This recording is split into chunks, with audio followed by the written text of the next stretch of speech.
Hello and welcome to this week's Politics Today, and in this programme we shall be discussing the Isle of Man that is pursuing some of the most anti-Christian legislation anywhere in Britain today. They have passed legislation on abortion, they have just passed legislation on assisted dying, and now they are looking to legalise cannabis. And are they leading the UK into a moral abyss? And in this programme today, I'm joined by Lynda Rose, and she's the Director of Voice for Justice UK, together with Helen Spiby-Vann from the Christian People's Alliance. So welcome to the programme. And Lynda, I'm a big admirer of the excellent work that you do and your team, Voice for Justice UK, defending our Christian freedoms where it matters most in Westminster. And it's so important that we have a ministry like yours that is prepared to defend our freedoms.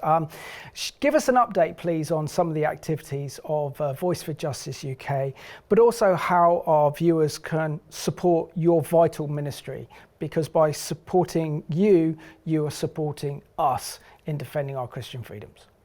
Well, thank you, Simon. It's good to be here. The issues don't grow any less, do they? So we have been very involved recently in the assisted suicide debate, and we're so pleased that at the moment it's gone back a bit, but we cannot give up on the pressure here, because it will come back again. It's like a kind of weed. When it gets defeated, it goes underground and then it pops back again like bindweed or whatever. So this is one of our ongoing campaigns. And we've recently too been running a petition against having Hamid Patel as head of Ofsted, chair of Ofsted, sorry, not head.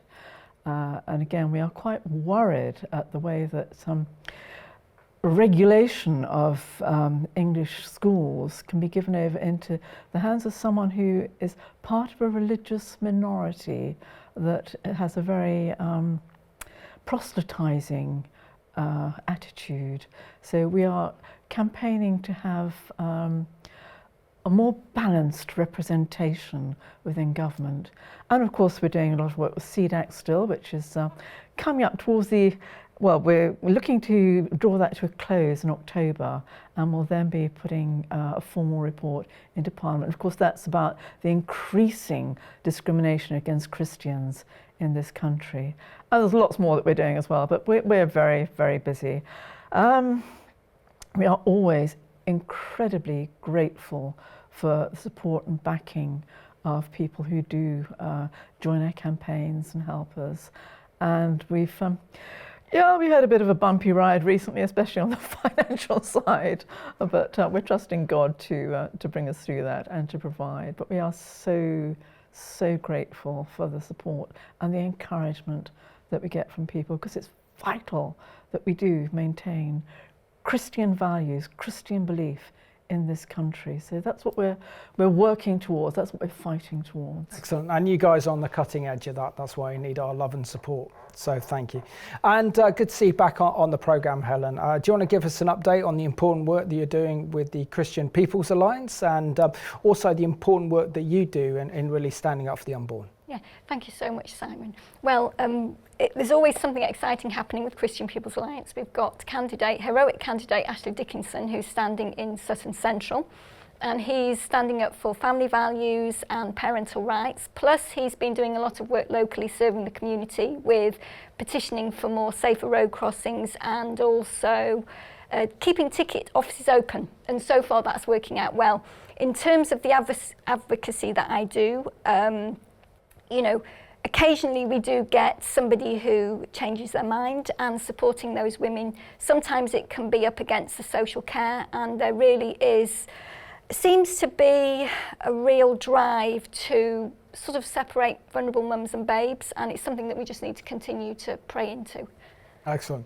And you mentioned earlier the assisted dying legislation, and it's very much the topic of this programme, because so many Christians up and down the UK are focused on this. They are involved in the campaign, they're writing to their members of parliament, and it looks like this legislation could be defeated at the third reading in the House of Commons, and hopefully that will put that into touch. But share with us your thoughts on how the Isle of Man, which is situated between Northern England, Wales and Northern Ireland, and also Scotland as well, is the first part of Britain to actually implement the assisted dying legislation.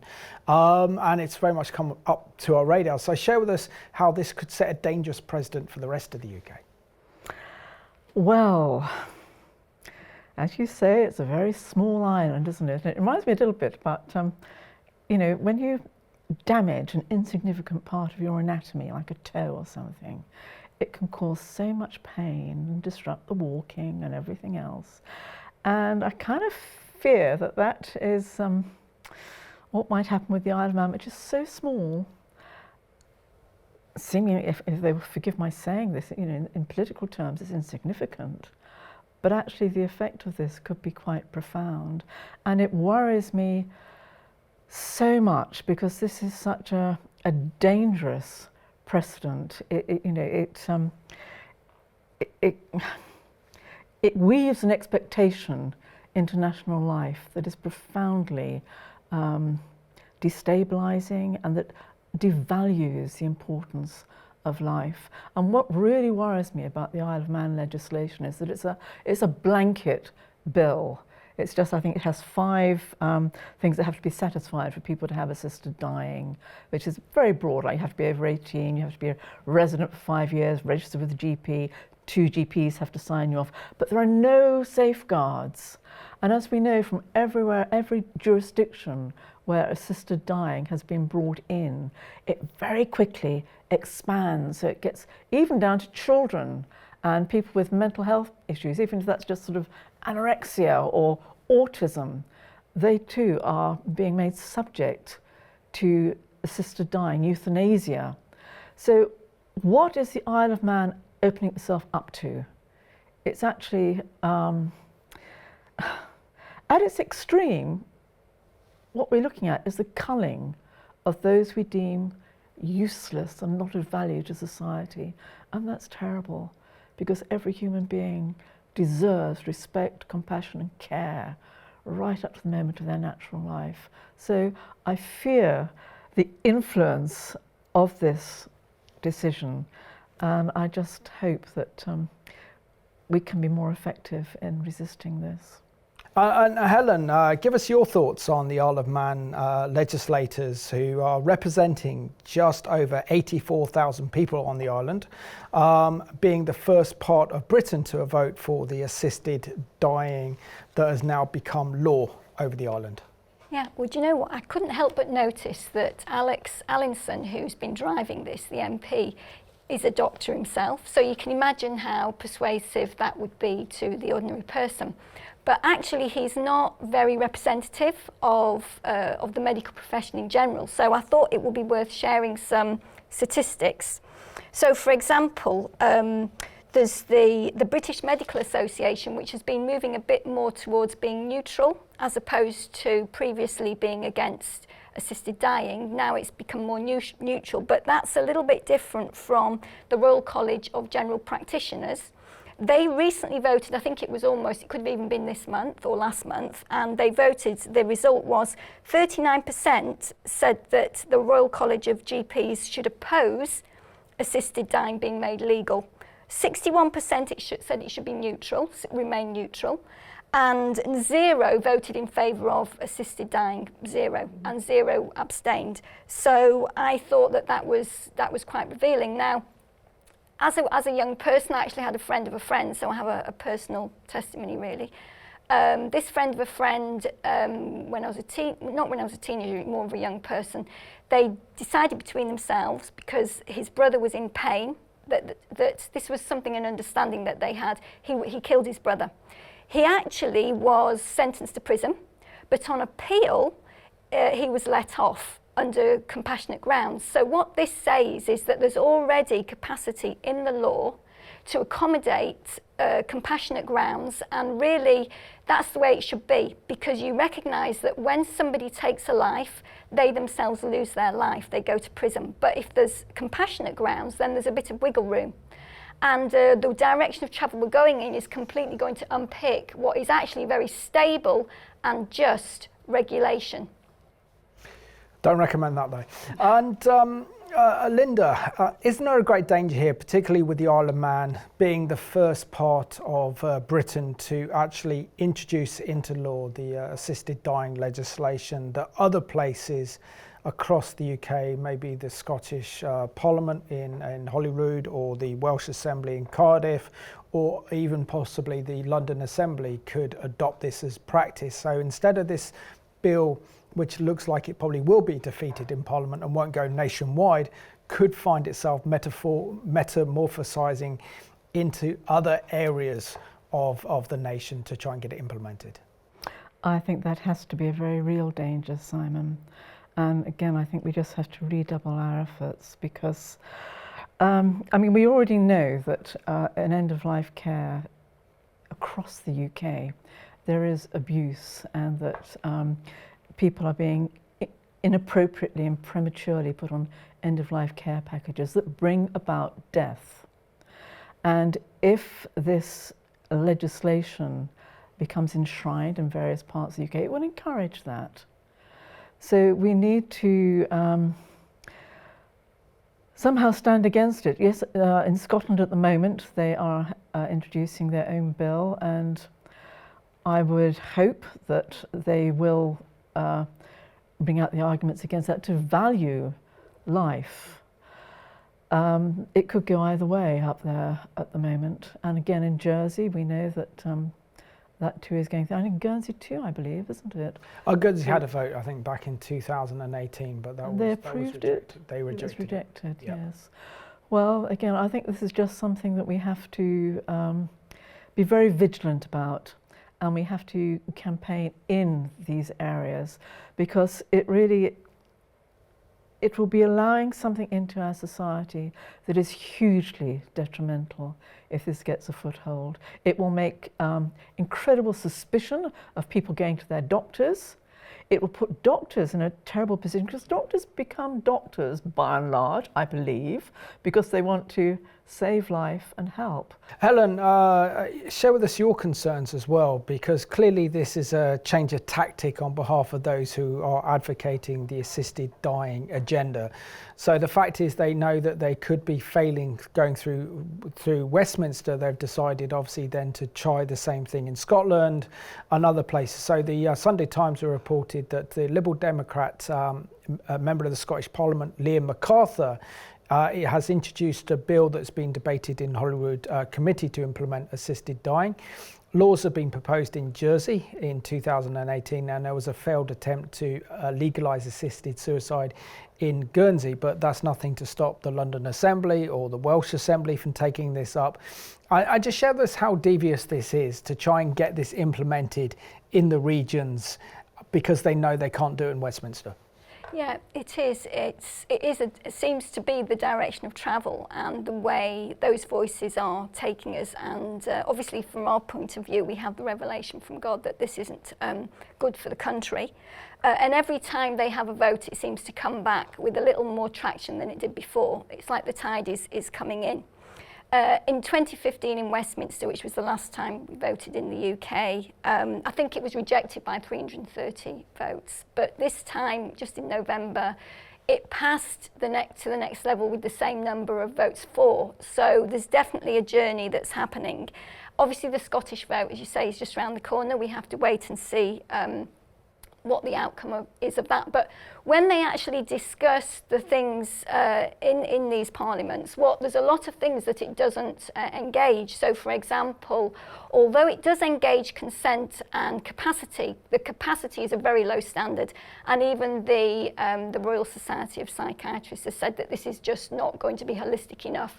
They don't need to consider family background or setting or motivations or coercions. There's nothing like that going to be allowed on the radar. But what they don't consider is actually the medication. And I was actually quite shocked to find that it's the same medication, it's a similar medication to what's used in, for example, capital punishment or torture. And so I actually had a look, and this was a quote from, it was a survey, a review that was done in the British Medical Journal, conducted by professors, some from Oxford, and also from hospices, staff from hospices, and this is what they concluded about the drugs, which the MPs don't actually look into at all.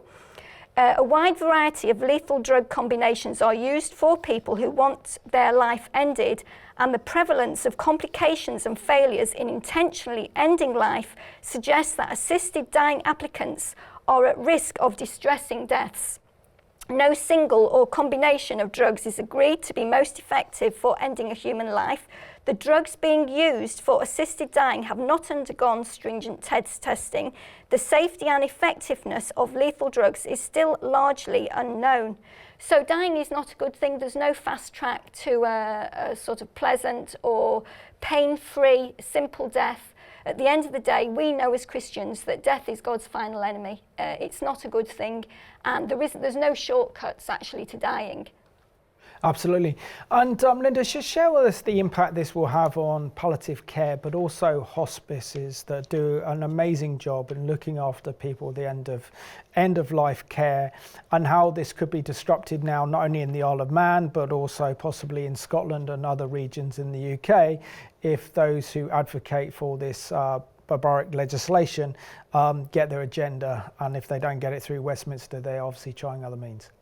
Well, I think the most immediate thing is that it will shift resources from palliative care into funding the whole structure that will allow assisted dying. And this is not going to be a cheap option.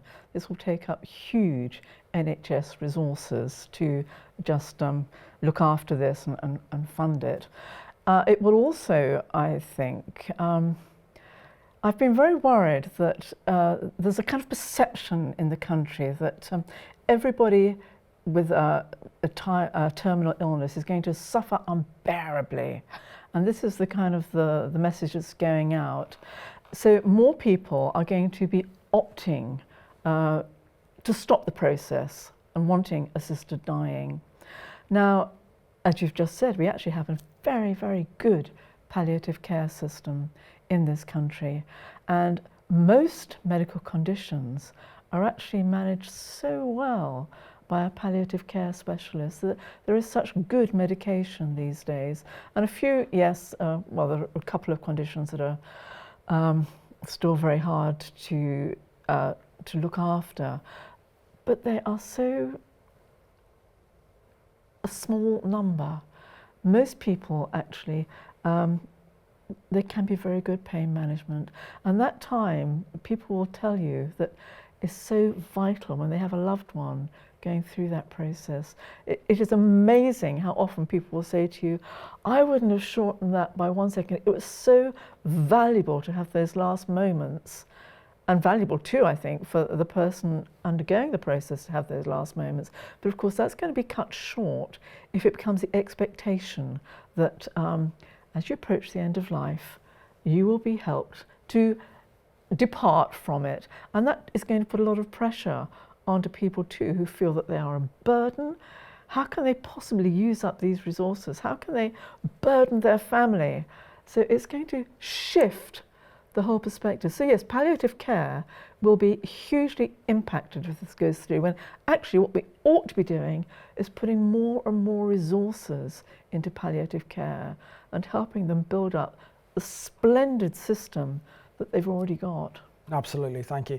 And Helen, there was an interesting article in the Sunday Times this week entitled, First he legalised abortion on the Isle of Man, then assisted dying, next cannabis. And the article goes on to say that Dr. Allinson might be the most successful politician in the British Isles. When the GP decided to give up a long career in medicine for politics, he set himself 3 goals. The first, the decriminalisation of abortion on the Isle of Man, which he proposed 3 years later. Last week, an assisted dying bill, which he proposed, passed its final reading. Next up, he wants to legalise cannabis. Share with us the danger of one man's ambition to pursue this anti-Christian legislation for the residents of the Isle of Man. It is indeed, and some of the language that he uses is appealing to a sort of popular stereotype almost of some of the problems. So he'll use the kind of jargon like the right to die, choice, dignity, it almost sounds like choosing these options, you're actually going to have an improved experience, when nothing could be further from the truth. And it's interesting how, he's a bit of a demagogue. The people who are going to be affected mostly by these proposals, and as it is with all the other things that you suggested, are not actually the service users. He's not representing their voice. The people, the most vulnerable people, the majority of them in that position who are going to be affected are not the ones calling for these measures.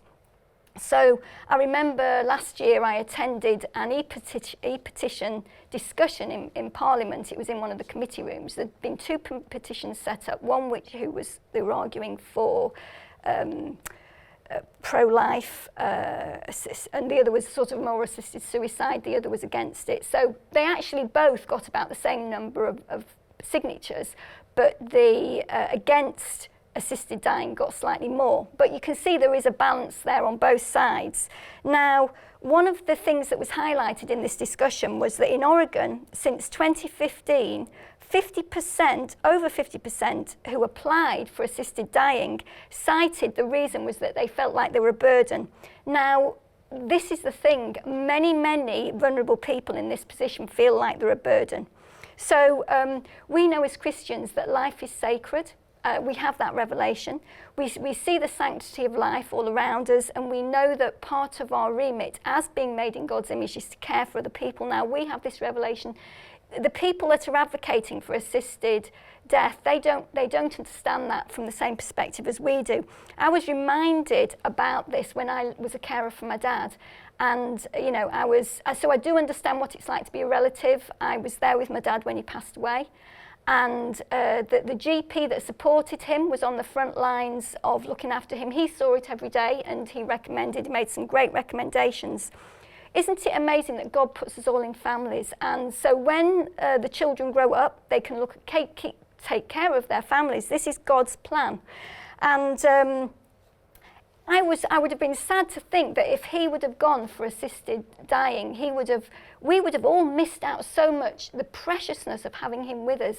It was absolutely wonderful. I wouldn't have changed it for the world, but I did see how vulnerable he was. He was a strong man. Even though he had everything wrong with him, he never complained. He was such a courageous, heroic leader going through suffering, but remaining positive. And as Christians, we have this unique perspective. But when he was in hospital, I visited him. I remember once they put a poster up by his bed which said non-resuscitation. We already have a lot of movements already. We have a lot of choices. And the people on the front lines, the vulnerable people, see those posters. Now, my dad was quite a strong Christian, and he knew about positivity and bearing up under difficult circumstances. But when he saw that, he was saddened. It undermined the value that his life had, because it made it seem like his life could just be given up. He wasn't going to be resuscitated. So we made a joke out of it. He used to say to me on his weaker moments, "Helen, I'm a burden to you." I said, "No, you're not. You're my golden ticket to free tickets to art galleries." I mean, lots of perks that come with being a carer, but the main thing was the wonderful example that he set. The man opposite from him in the bed, when it came time for him to be discharged, it was so sad. He was probably 20 years younger than my dad. My dad was about 90 at this time. And the man across the road did not want to be discharged from the hospital. He felt more comfortable having some attention, although not very much, in the hospital than being discharged. And we know that vulnerable people on the coalface, really, they are very at risk of falls, depression. And he didn't want to go home, so he went into a care home in the end. So these are the people who will be sucked into assisted dying. He would have been asked by that member of staff on the ward, instead of going into a care home, would you like to be considered for assisted dying? And probably he would have gone with that, not because he wanted to die. Well, thank you for sharing that, and so pleased you could get to spend that time with your father before he passed away. So important, and I'm sure he really valued that as well, Helen. Down to just about 2.5 minutes left of the programme, Helen. So the other aspect I want to bring in is how the Isle of Man want to bring in legislation to decriminalise cannabis use, but knowing the link between cannabis use, mental health, social problems as well. Is the Isle of Man descending into a moral abyss with this legislation? Because it certainly looks like it's on the path that way. I think it's already descended into that moral abyss, actually, Simon. I am astonished that Allinson, who is a doctor, could actually say without batting an eyelid that cannabis use has less damaging effects than alcohol and tobacco, because it is so well documented now that cannabis is hugely dangerous. It's addictive, it does increase mental health problems, it impairs brain function. People trying to get off it, once they have come onto it, 44% I think have extreme problems. It is hugely dangerous, and to encourage young people especially to take cannabis, opening them up to all sorts of mental problems and impaired future life, it is not on. So yes, they are in a downward trajectory into a very difficult and dark place. Yeah. And so Helen, within 30 seconds, show us how as Christians we still need to take action against the assisted suicide legislation, but also to pray regarding the sanctity of life. As we see from the Isle of Man's example, this is a dangerous path. Yeah, it's so important, Simon. We must keep praying. We must not give up doing good. We must always pray for a pro-life perspective and to take care to express ourselves in a Christian way. Wonderful. So great job, Helen and Lynda, on Politics Today. Thank you. And I want to thank you for watching this programme at home. What we need to do is not follow in the footsteps of the Isle of Man that's leading the rest of Great Britain into moral and spiritual decline. And as Christians, we need to speak up on the moral issues today. We need to pray in them, and we need to stand on God's truth, which is the Bible. So thank you for watching this week's edition of Politics Today.